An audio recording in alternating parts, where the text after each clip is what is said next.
Sasha Banks and Naomi's situation has a few small updates to the story, so we'll see what's going on there, and also take a look on the latest for Sonya Deville. The Sasha Banks and Naomi story continues to get several new updates every single day, so let's go over what's new there with this situation. Everyone is still radio silent from Sasha Banks and Naomi's end. There's no tweets, no posts, no publicly made comments, or anything of the sort from the most two talked about names in pro wrestling right now. WWE was quick to put their version out of the story. They blasted Sasha and Naomi on air and blasted them again with that public statement. And we talked about how that statement did paint Sasha and Naomi in a very negative light and made it seem like they refused to work with certain people in the six-pack challenge and just left in the middle of the show. So people thought maybe we would hear Sasha and Naomi's side of the story. Maybe they would release a statement like WWE did with their version. But that hasn't been the case at all. There's dozens of reports by now that have all these different details and perspectives of what happened. But obviously there's no way of knowing if these claims are legitimate or not. The only piece of solid information to go by is WWE's statement. But even with their statement, it feels like something else is missing from this story. It feels like even WWE is leaving out a crucial part. WWE mentioned in their statement that Sasha and Naomi stressed about feeling disrespected as tag team champions. So, what could be the context of that comment from them? Well, more and more reports appear to be backing the rumors that Sasha and Naomi would have found themselves both in separate world title matches at Hell in a Cell. Naomi would have won the six-pack challenge to lose to Bianca Belair at Hell in a Cell, while Sasha would go on to lose to Ronda Rousey at Hell in a Cell. There would have been no tag team title defense at Hell in a Cell either. You're probably thinking WWE wanted to put both of them in world title matches. What's wrong with that? Well, looking at it from their perspective, they're not in the singles division right now.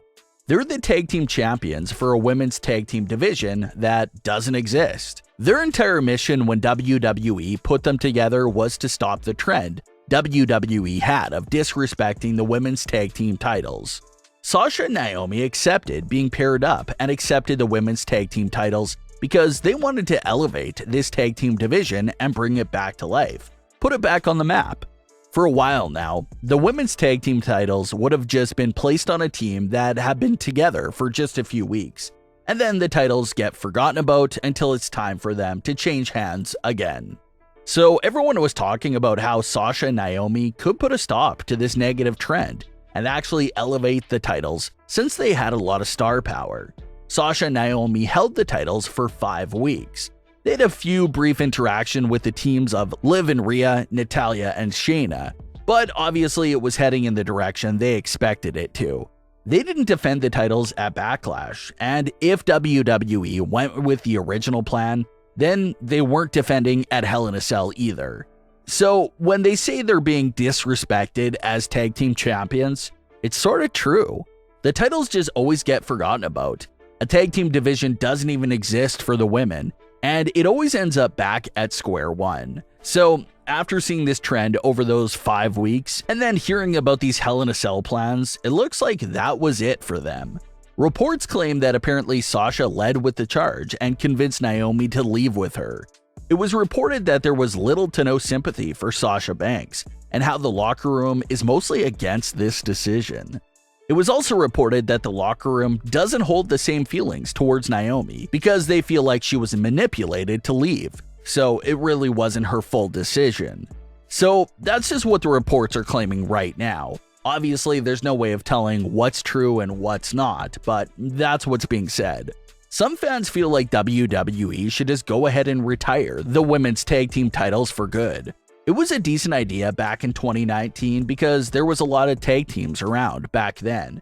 But ever since then, the titles have been cursed because they're always thrown to the corner and have no storylines surrounding them. Road Dogg even came out and said that he feels like it's a publicity stunt and a storyline for the women's tag team titles. But Raw commentator Jimmy Smith stressed on his podcast that it wasn't a work or angle at all. It was something that was unfolding in real life that had to be addressed to the audience. WWE Hall of Fame member Bully Ray shared a similar idea of how this would be brilliant if it was a work after all. Bully Ray thinks that what's going on with Sasha and Naomi could be a storyline idea from Paul Heyman, because he thinks it's something Heyman would do. Bully Ray even said that the endgame, if this was a storyline, could be that Sasha and Naomi to possibly split up and have Naomi go with the bloodline. So everyone's split. You have some people that believe it's fake and some that believe it's actually happening. So that's the latest for Sasha and Naomi so far. Still no words on if both sides have talked things over yet.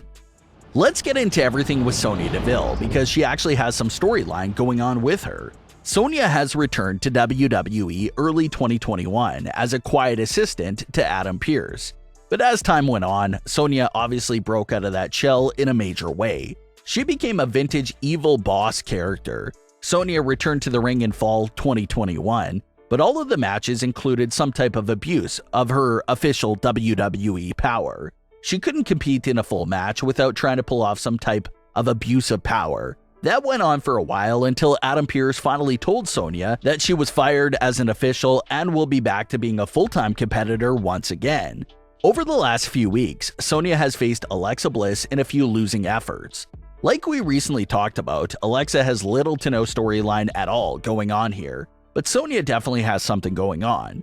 With a few losses to Alexa Bliss, it looks like the idea that they're showing so far is that since it's been a long time that Sonya competed as an actual competitor, without power, she has no clue how to really manage a match without being able to cheat. So the first week, she said she wasn't ready. It was a shock return that she wasn't prepared for. And then in the second week, she loses again and puts hands on the referee.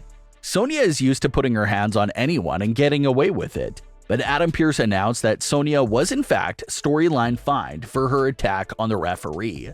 So Sonya's arc seems to be all downhill at the moment, and you can definitely understand why.